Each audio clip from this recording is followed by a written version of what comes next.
Nossa família é uma família de comerciantes, tanto por parte de pai como de mãe.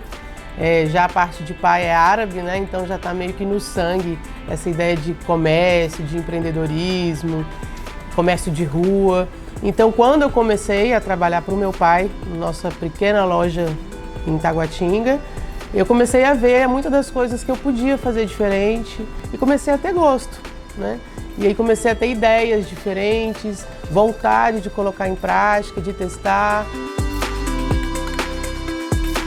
A gente tinha uma pequena loja na Praça do DI, que fica a mais ou menos 20 quilômetros de Brasília.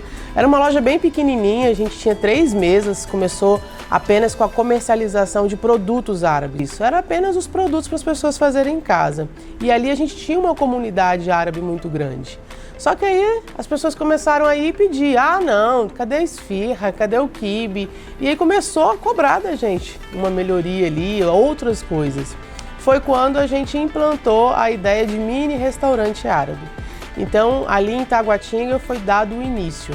Eu trabalhava para o meu pai, a gente tinha aquele mercadinho, e aí foi quando eu comecei a tomar gosto pelaquela profissão e tive a oportunidade de ir para Águas Claras. Águas Claras é a Nova York de Brasília. É uma cidade que estava em franco crescimento, cheia de prédios, são residências todas em sua maioria de prédios, né? E tinha pouquíssimas opções de alimentação. Então foi quando eu trouxe para cá o Empório Árabe e foi a primeira vez que eu assumi sozinha, por assim dizer, obviamente com o apoio da família, mas era o meu primeiro empreendimento. Então a gente abriu o Empório, que de 3 mesinhas foram para 60 lugares. Todo o nosso empreendimento começou com R$50 mil que eu ganhei da minha mãe. Ela vendeu o carro dela, me deu o dinheiro e eu também consegui 2 talões de cheque. Era voador para tudo quanto é lugar, mas deu certo, né? Durante um ano a gente fez a reforma, inaugurou as casas com esse pequeno investimento que foi nosso, mais as coragens dos predatados. Durante praticamente 2 anos eu não retirava nada da empresa, ao contrário, eu trabalhava de graça para a empresa, que era o Empório Árabe, e nesse período não tinha ainda investimentos externos, que era de banco e tudo, então era realmente pagando o almoço para ter a janta e aí vai. Fora os desafios do próprio empreendimento, eu não sabia o que era ter um restaurante, não sabia a questão de comissão de garçom, fornecedor de vinho, então realmente foi um momento de muita descoberta, foi um momento de muita cabeçada, muitas coisas eu fiz erradas, mas essas coisas erradas, elas agregaram para que depois eu tivesse uma base para tomar decisões corretas. Todo o meu começo como restaurante e como empresário individual foi muito marcante e foi muito desafiador. E hoje eu dou grandes risadas pelo começo, né? Algo que me agregou muito para estar onde eu estou hoje. Eu comecei certo? Não. Todas as coisas que são ideais para se começar, como um plano de negócio, pesquisa de mercado, rentabilidade, pesquisa de concorrência, eu não fiz nada disso. Então, muitas coisas que eu errei, eu poderia ter evitado se eu tivesse feito algumas etapas necessárias para a abertura de um negócio. Como eu virei chefe por acidente, acabou que eu tive que buscar conhecimento, né? Então, algumas coisas eu aprendi com a minha avó, que ainda era viva naquela época. Algumas coisas a gente foi aprendendo, né, no trabalho do dia a dia. Anualmente eu preocupo em viajar tanto para os países árabes, ou então fazer pequenas viagens que te dá um pouco mais de criatividade, mais um pouco de empolgação, para que você possa pesquisar o que as pessoas têm feito e tentar trazer de uma forma diferente para dentro da sua casa. Então, já que eu virei chefe, aí eu virei chefe com gosto. O Empório Árabe ele foi crescendo, a gente foi ganhando a estrutura e a experiência de um negócio, e aí as lojas do lado começaram a vagar. E aí a gente começou a ampliar. Além de Empório Árabe, eu abri a Dolce Far Niente, que é uma pizzaria. Logo após, vagou outra loja no mesmo prédio.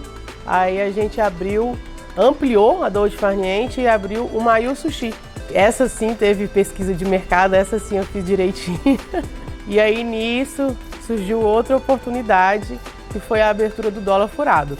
O Dólar Furado é uma hamburgueria temática, super divertida. Nisso, a gente estava com várias casas, uma árabe, uma italiana, uma japonesa, uma hamburgueria, e precisava do docinho, né? Que é o final. E a gente criou a Delicatos Confeitaria, que é dentro das casas, que as casas elas se unem. A gente criou uma vitrine de doces. Doces visualmente gostosos, porque doce a gente tem que ver.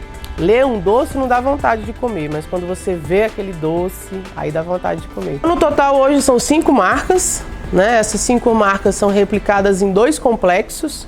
A gente fala complexo gastronômico porque são casas que se integram e que a pessoa ela pode comer um cardápio num determinado espaço, né? Os espaços eles são temáticos. E a gente também criou a Sync Buffet. A Sync Buffet nada mais é do que um buffet que contempla 5 gastronomias, que a gente leva a ilha de japonês, a ilha do árabe, a ilha do italiano, tem a sobremesa. Então acaba que você consegue agregar várias coisas num mesmo ambiente e de uma forma bem prática e divertida. Esse ano foi um ano atípico, né? Com certeza a gente cria um complexo gastronômico com mais de 600 lugares, para esses 600 lugares estarem cheios e de preferência com fila de espera. Mas com o que a gente passou e tem passado nesses meses, o delivery, a venda online, ela tem sido algo que salvou muito a gente. E a gente sempre teve uma preocupação em ter esse serviço, mas ele era um serviço agregado, não era o principal das casas. Só que por um determinado momento ele se tornou o principal e o único. Então foi quando a gente se pegou naquela situação que não foi planejada e a gente teve que fazer com que ela fosse 100%. Foi onde a gente investiu, né, em sistemas próprios de delivery.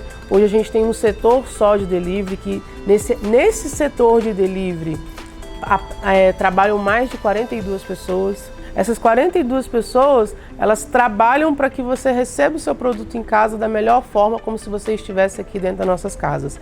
E foi algo que exigiu muito da gente, né? Tanto de forma de comunicação, como de agilidade, de processos, de tornar algo mais seguro do que já era. Então, essa pandemia, ela trouxe mais uma loja, por assim dizer. Então, a gente tinha 5 casas e tinha delivery. Hoje nós temos 5 casas e temos mais uma operação, né? Totalmente independente das casas. Então eu acho que a pandemia ela acrescentou demais, porque obrigou a todos nós a ter saídas diferentes e não tão, como é que eu posso dizer? Tão práticas e tão confortáveis.